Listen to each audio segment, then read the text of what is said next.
আজকের বিকেলবেলা কুলপি শাক তুলতে হয়েছি।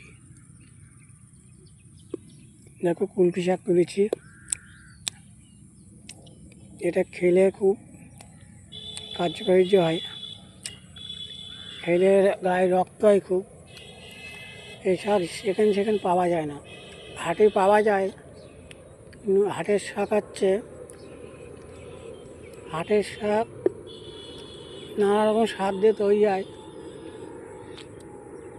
এটা খেতে জঙ্গলে মঙ্গলে হয়, কোনো স্বাদ লাগে না। এর টেস্টটা একটু আলাদা, খুবই সুন্দর লাগে খেতে, আর গায়ে খুব রক্ত হয়। আমি প্রায় তুলে খাই। আজকে রাস্তাতে বাড়ি যাচ্ছিলাম, তা দেখলাম ওখানে শাক আছে, একটু তুলি, তাই তুলতে আসলাম। এসব ধারে সব হয়ে আছে, এটা 11 লাইনে তার গিয়েছে। এই হচ্ছে রাস্তা ও পিঠে।